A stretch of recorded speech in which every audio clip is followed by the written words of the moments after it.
Waiter. Who insulted black lady didn't know she owned the restaurant. The hush fell the moment she walked in, not because she caused a scene. No.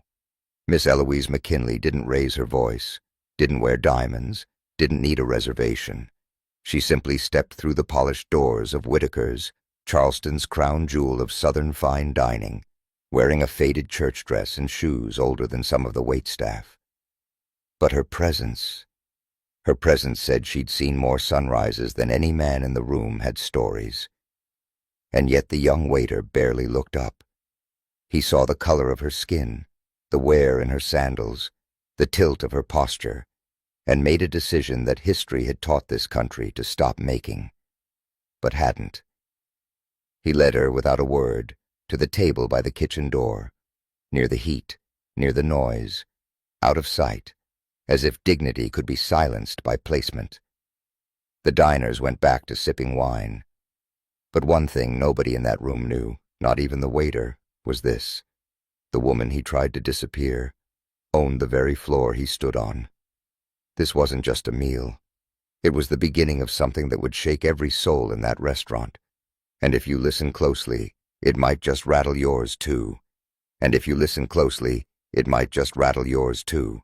Because sometimes the quietest moments carry the loudest truths. That evening in Charleston, the air was thick with humidity and tradition, two things that never left the South easily, the kind of air that held stories in its stillness. And when Miss Eloise McKinley stepped through the doors of Whitaker's, she didn't just enter a restaurant. She entered history again, a living, breathing part of it. But nobody in that dining room recognized the story she brought with her. They just saw a woman past her prime, walking slowly, dressed in hand-pressed cotton and a sun-faded hat that had seen more Sundays than the host had birthdays. The young waiter, Tyler, barely 27, clean-shaven, polite in the way all Southerners are raised to be but quick to conclude, stood by the host stand, scanning her up and down like she was a problem to be managed. Not a guest, not a woman of grace and gravity, just another seat to fill, preferably out of the way. "We might be a little full tonight," he said, though the dining room had more empty white linens than guests. His voice was pleasant, even, but clipped at the end, just enough to imply she didn't quite belong.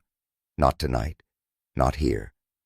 Miss Eloise smiled gently, the way elders often do when they recognize something before it's spoken. "That's all right, sugar," she replied. "A quiet corner will suit me fine. Just here for a little sweet tea and hush-puppies." He led her to the back, not near the windows, not near the piano, where a man in a linen suit tapped his fingers to jazz standards. No. Tyler brought her to a table by the kitchen doors, close to the clang of dishes and the smell of shrimp stock boiling over. He didn't say much, just handed her a menu and turned quickly, already moving on. And she didn't say a word, not in protest, not in bitterness. She just sat down, unfolding her napkin like she'd done 1,000 Sundays before. Dignity isn't always loud. Sometimes it lives in silence, in posture, in how a woman holds her shoulders, even when the world tries to shrink her. I've spent decades writing about people like Miss Eloise. Folks, the world often overlooks quiet giants who carry the past in their walk and the future in their patience. But in that moment, she wasn't just a character in someone else's dining experience. She was a mirror, reflecting every assumption, every quiet bias, every learned behavior that folks like Tyler hadn't yet unlearned.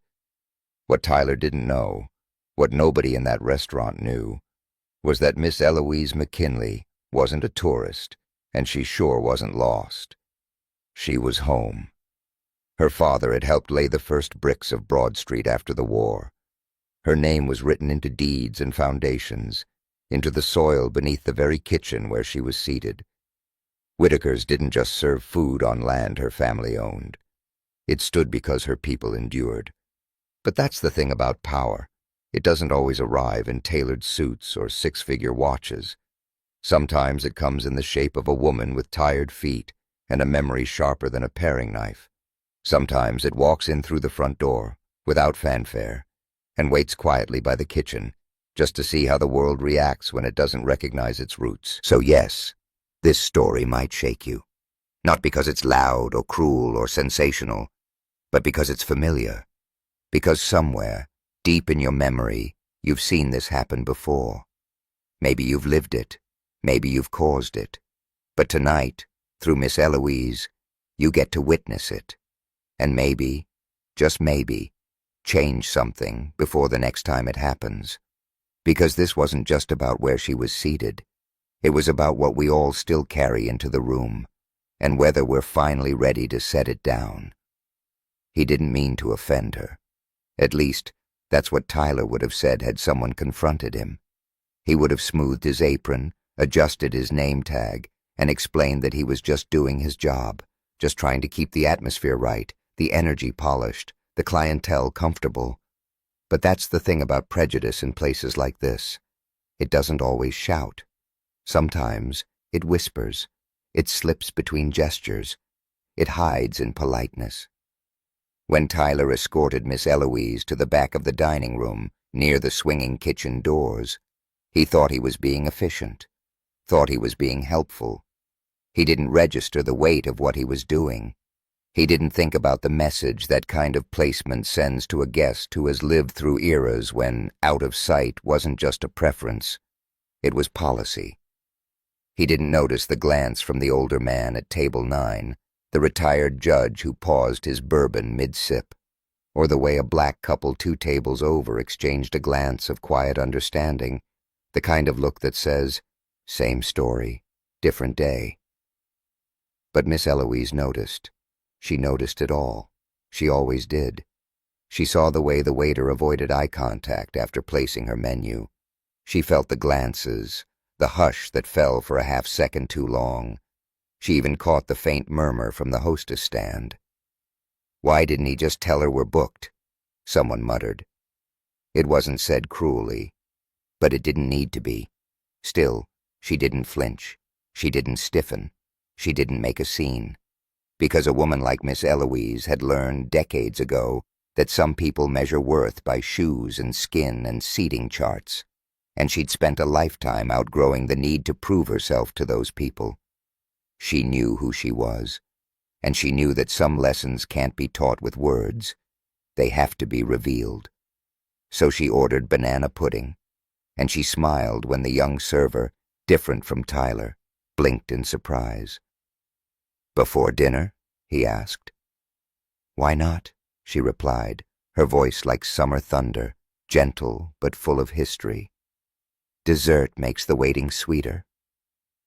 She ate slowly, like every bite held a memory, like the vanilla wafers reminded her of her mother's hands, of Sunday potlucks in church basements, of sitting on porches under fans that clicked like metronomes in the southern heat. But even as she savored, she knew this wasn't just a meal. It was a test. For them, not for her. A test of who they saw when they looked at her. A grandmother? A burden? A stranger? A ghost from a time they preferred to forget? Tyler walked by her table 3 times and never looked her way again. Perhaps he felt a twinge of discomfort. Perhaps he was embarrassed. Or perhaps he still believed he was right. That's the danger of quiet bias. It rarely thinks it needs to change, because it hides behind manners, behind smiles, behind the illusion of civility. But civility without humanity is just a prettier form of cruelty. Miss Eloise didn't need justice that night. She didn't need an apology or performance. What she needed, what every person deserves, was presence. A seat not out of obligation, but recognition. A welcome not tied to expectation, but to dignity. And in not giving her that, Tyler failed. Not as a waiter, but as a man who believed himself to be fair. Because fairness isn't about how you treat people you admire. It's about how you treat people when you assume no one's watching. And that night, Tyler assumed no one was. But someone always is. even if they're sitting quietly at a table by the kitchen, ordering banana pudding before supper. There was something about the way she sat, shoulders squared, chin slightly lifted, eyes calm and observant, that made it impossible to look away. Miss Eloise didn't need to speak to command the room. Her presence, though tucked away in the least flattering seat in the house, carried the weight of generations. She didn't posture or preen. She simply existed with a grace so complete it challenged everything around her to rise and meet it. And yet Tyler kept glancing in her direction, not with remorse, not yet, but with something closer to irritation. It unsettled him that she looked so at peace in the space he had meant to be dismissive. She didn't fidget, didn't huff, didn't show any sign that she noticed the slight. That kind of stillness, especially from someone he had subconsciously marked as out of place, was disarming. He busied himself with other tables, performing the small theater of service with practiced ease. He laughed at a businessman's joke. He poured a couple's wine with a flourish. But every so often he'd glance toward the back corner, expecting to see dissatisfaction on her face, and finding only serenity. That unnerved him more than any complaint would have.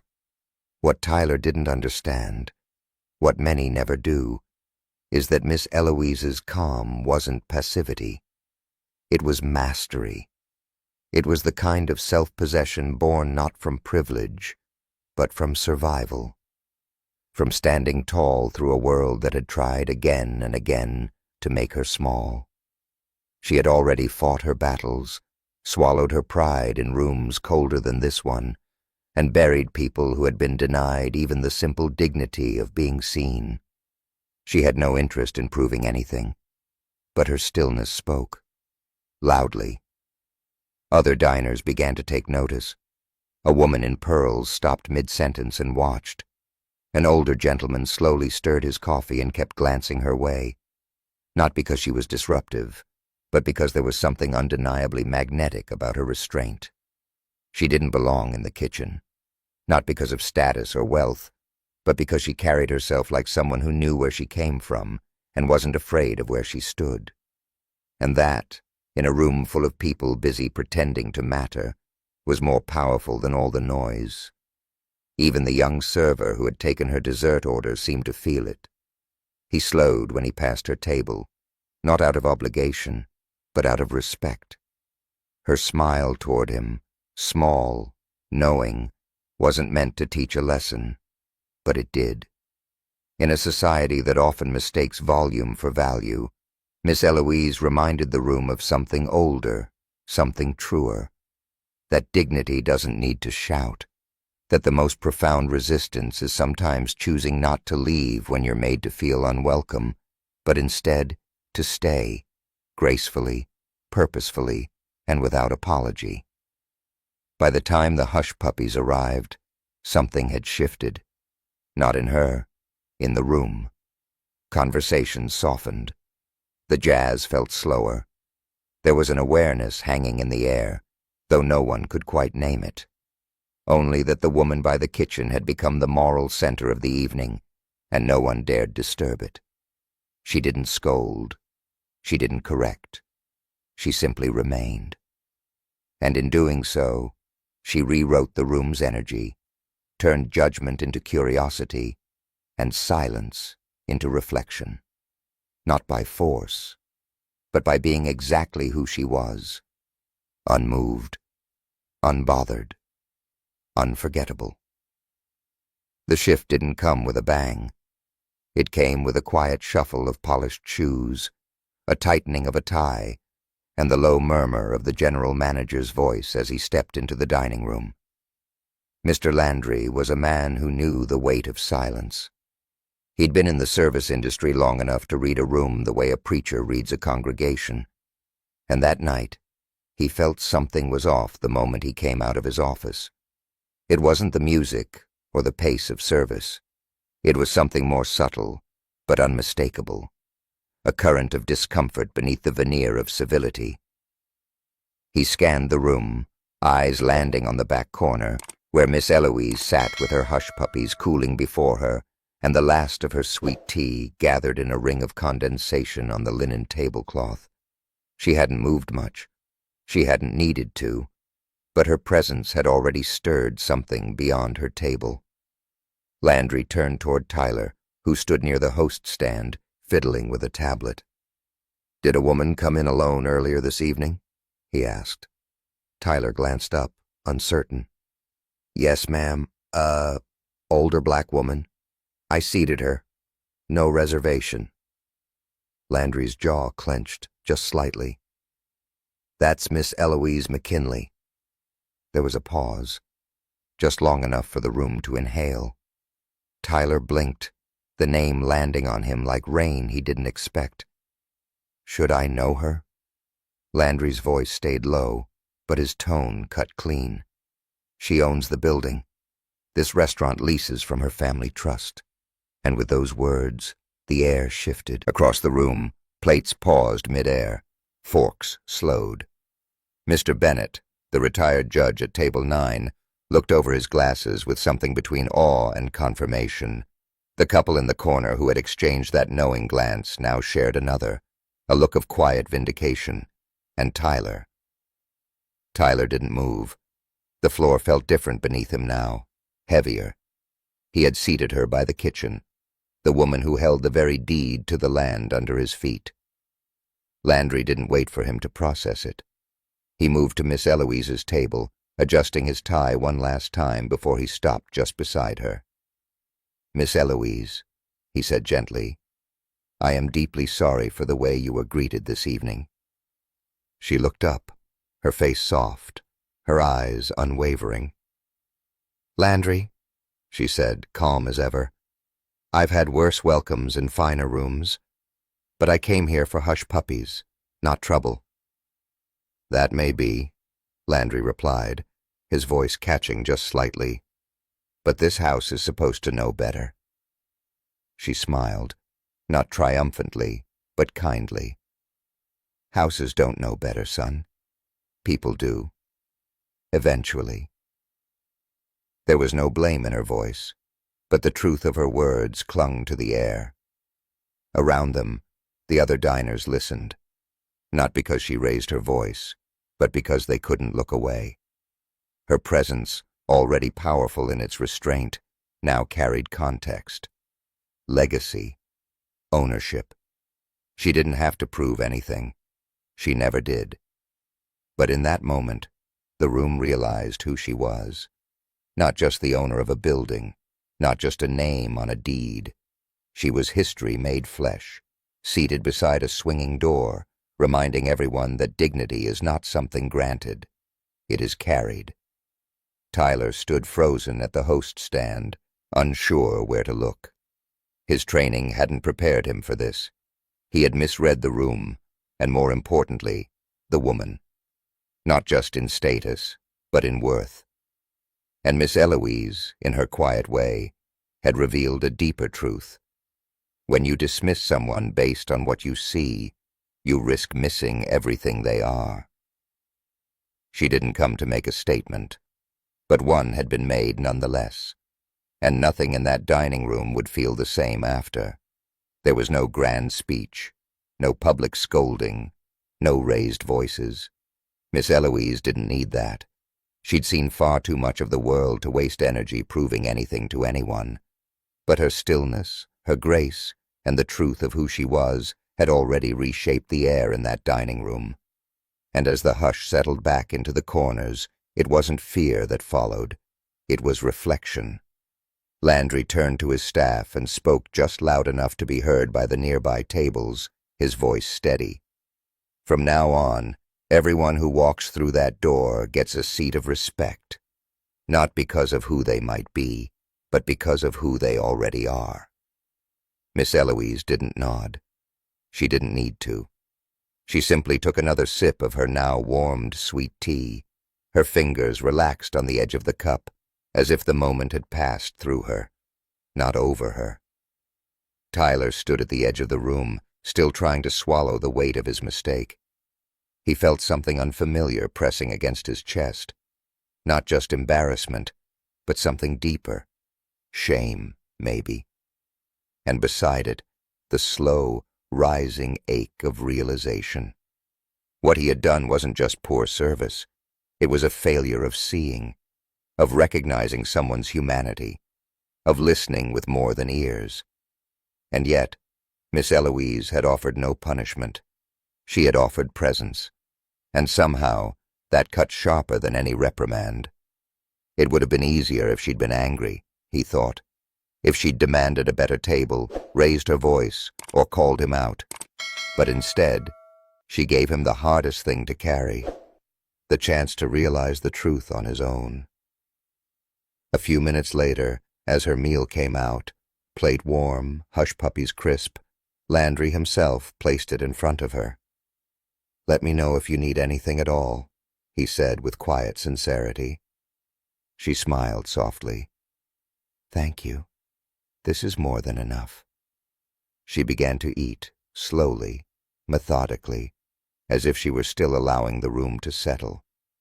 Around her, the energy shifted from tension to attentiveness. Conversations resumed, but they did so more gently now, as if everyone had been reminded of something ancient and important, something buried just beneath manners and small talk. Across the room, an elderly woman dabbed the corner of her eye with her napkin. A man whispered something to his teenage son. The jazz trio picked up a tune with a softer tempo. The air felt changed, as if it had passed through a filter of humility. Across the room, plates paused mid-air, forks slowed. Mr. Bennett, the retired judge at table 9, looked over his glasses with something between awe and confirmation. The couple in the corner who had exchanged that knowing glance now shared another, a look of quiet vindication. And Tyler didn't move. The floor felt different beneath him now, heavier. He had seated her by the kitchen, the woman who held the very deed to the land under his feet. Landry didn't wait for him to process it. He moved to Miss Eloise's table, adjusting his tie one last time before he stopped just beside her. "Miss Eloise," he said gently, "I am deeply sorry for the way you were greeted this evening."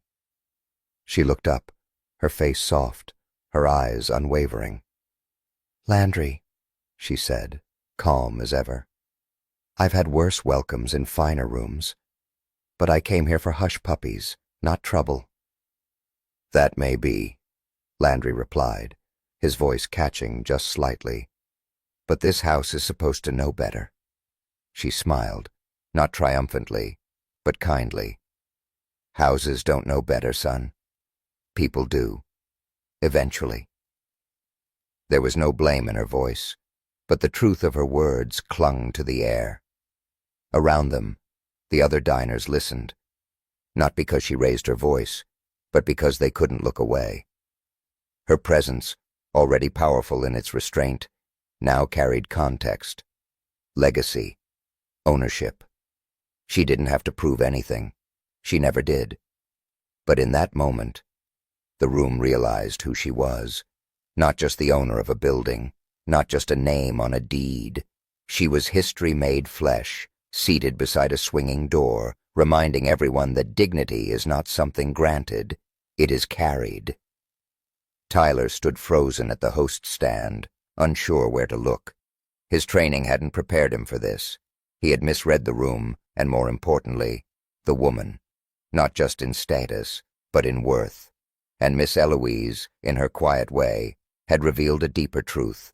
When you dismiss someone based on what you see, you risk missing everything they are. She didn't come to make a statement, but one had been made nonetheless, and nothing in that dining room would feel the same after. There was no grand speech, no public scolding, no raised voices. Miss Eloise didn't need that.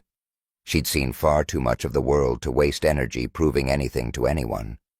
But her stillness, her grace, and the truth of who she was had already reshaped the air in that dining room. And as the hush settled back into the corners, it wasn't fear that followed. It was reflection. Landry turned to his staff and spoke just loud enough to be heard by the nearby tables, his voice steady.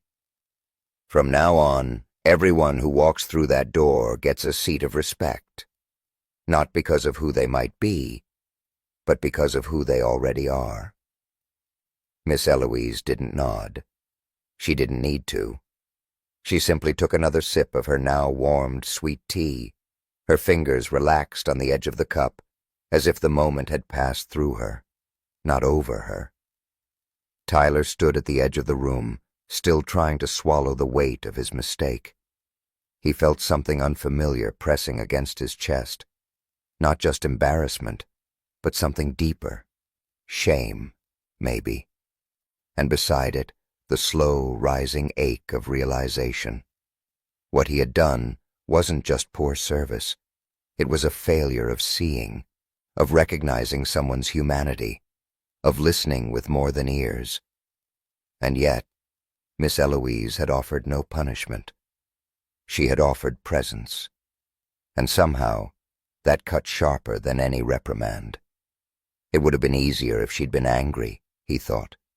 If she'd demanded a better table, raised her voice, or called him out. But instead, she gave him the hardest thing to carry, the chance to realize the truth on his own. A few minutes later, as her meal came out, plate warm, hush puppies crisp, Landry himself placed it in front of her. "Let me know if you need anything at all," he said with quiet sincerity. She smiled softly. "Thank you. This is more than enough." She began to eat, slowly, methodically, as if she were still allowing the room to settle. Around her, the energy shifted from tension to attentiveness. Conversations resumed, but they did so more gently now, as if everyone had been reminded of something ancient and important, something buried just beneath manners and small talk. Across the room, an elderly woman dabbed the corner of her eye with her napkin. A man whispered something to his teenage son. The jazz trio picked up a tune with a softer tempo. The air felt changed, as if it had passed through a filter of humility, and still, Miss Eloise didn't say much. She didn't have to. Her presence had done the work. Her quiet had spoken volumes. She was not there to teach, but they had all learned something anyway. It wasn't just a lesson for Tyler or the staff. It was a mirror held up to everyone in the room. A reminder that respect is not something we hand out based on appearance or assumption. It's something we owe to each other by default. It's the baseline, not the bonus. Tyler took a slow breath and glanced once more at her table. She wasn't watching him. She didn't need to. But he saw her anyway. Saw her for the first time. And in that moment, he knew he wouldn't forget her. Not because she corrected him, but because she let him face himself. There are people you meet in life who shout to be heard. And then there are the ones who don't need to raise their voice at all, because their presence says everything. Miss Eloise had said very little that night, but she had changed the room. And that, in the end, is what power truly looks like. By the time Miss Eloise placed her fork down and reached for her napkin, the mood in Whitaker's had shifted entirely. Not with noise or drama, but with a slow, quiet turning of the room's collective attention. What had started as a routine dinner service in Charleston's most historic fine dining establishment had transformed into something far more intimate, almost sacred. And all because one woman chose to show up, stay seated, and let her silence do the talking.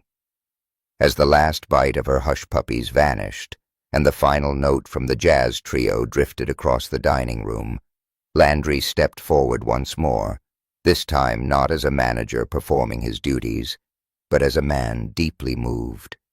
He cleared his throat gently, not to call attention, but to clear the weight in his voice. He looked at Miss Eloise, then let his gaze sweep across the room, stopping at familiar faces and new ones alike. "This place," he began, "was built to welcome people. That's always been our vision. But tonight reminded me that welcoming isn't about menus or lighting or polished silverware. It's about whether people feel seen the moment they walk in." He didn't name Tyler. He didn't need to. The message was bigger than one mistake.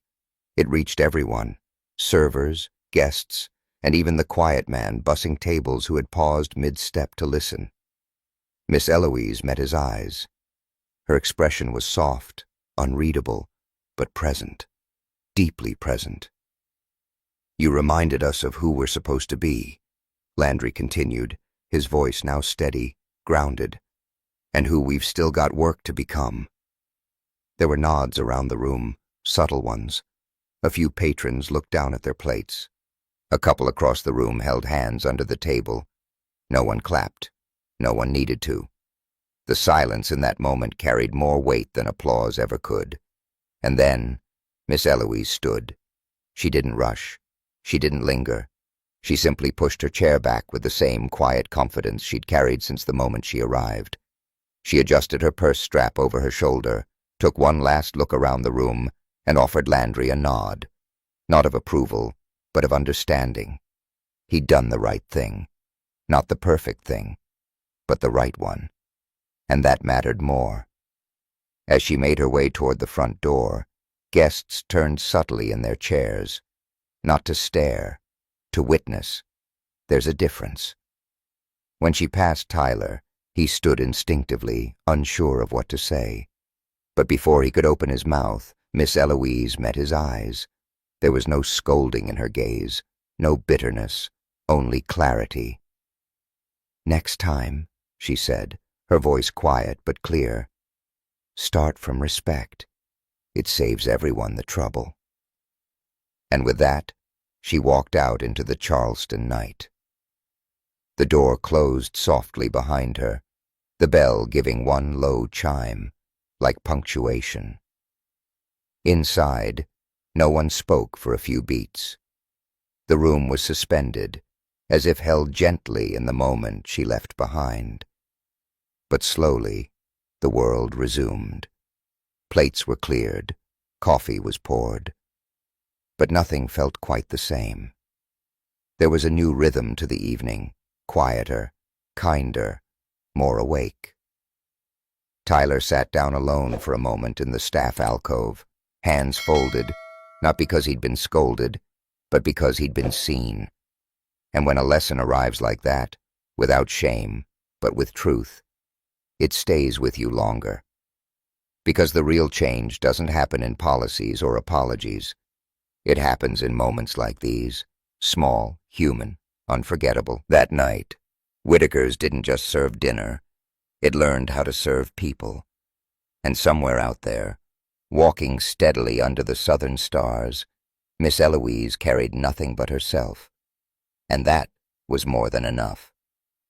The night air outside Whitaker's was thick with the scent of jasmine and sea salt, the kind that clings to Charleston long after the sun goes down. Miss Eloise walked slowly, deliberately, her back straight, her purse tucked neatly under her arm. The city had grown up around her, changed its skyline and painted its storefronts, but this block, this stretch of cobblestone and brick, still remembered her family's footsteps. She could feel them under her feet. Inside the restaurant, the last of the diners were finishing their coffee, their laughter quieter now, more thoughtful. Landry stood near the host stand, watching the door where Miss Eloise had just passed through. For a moment, he didn't move. No clipboard, no checklist, just a man trying to catch his breath after watching something sacred unfold. In the staff corridor, Tyler leaned against the wall, his hands in his pockets, his apron loosened. He hadn't spoken since she left. He didn't have the words yet. What he felt wasn't guilt, not entirely. It was something deeper, something harder to name. A quiet awakening that hummed in his chest like a low chord on a piano. A sense that something inside him had shifted, cracked, made room. He thought about how easily he had dismissed her, how confident he'd been in reading her. How many other people had he seated with that same invisible calculation? He couldn't remember their names, but he could remember the moments, the subtle decisions, the judgment wrapped in manners. He thought he'd been fair. But now, he wasn't so sure. At the back of the restaurant, Landry gathered the team together. The room smelled faintly of roasted garlic and burnt butter, but the usual end-of-shift buzz had been replaced with something quieter. Reverence, maybe. He didn't raise his voice. He just spoke. "Miss Eloise didn't come here to teach us a lesson," he said.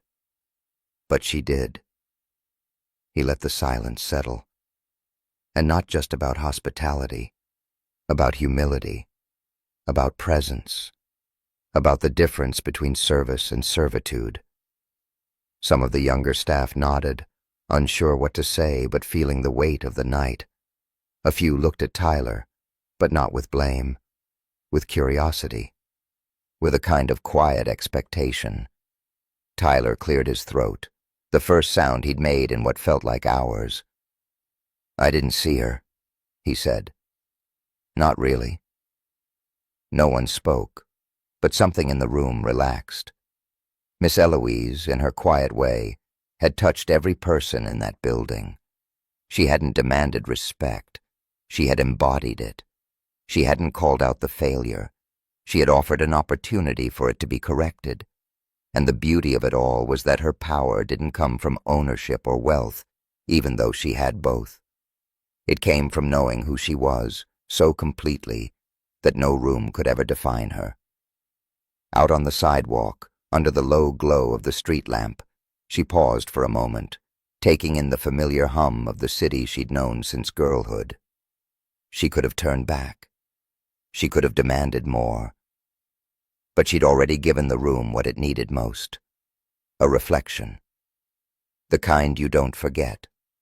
Not because it shouts, but because it shows you something about yourself you didn't want to see, but needed to.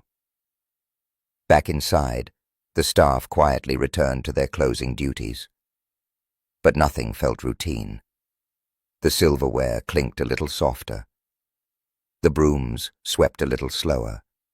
And in the air hung the memory of a woman who had walked in quietly, sat near the kitchen, and left behind a lesson larger than any voice could carry. Because sometimes the people we try hardest to overlook are the ones sent to help us see. Stories like Miss Eloise's remind us that the smallest moments often carry the heaviest truths. Maybe you've been in Tyler's shoes, thinking you were being fair, only to realize later how much you missed. Or maybe you've carried yourself like Eloise, gracefully, even when dignity was denied. Or perhaps you're simply a witness, like the diners in that room, now asked to see more deeply, to listen more carefully. If this story stirred something in you, I'd love to hear it. What would you have done in Tyler's place? What did Eloise's silence teach you? Leave a comment and let me know. If her quiet strength inspired you, remember to like and subscribe to our channel for more inspiring stories, meaningful stories just like this. I truly look forward to reading your comments. Every word you share is a spark that fuels me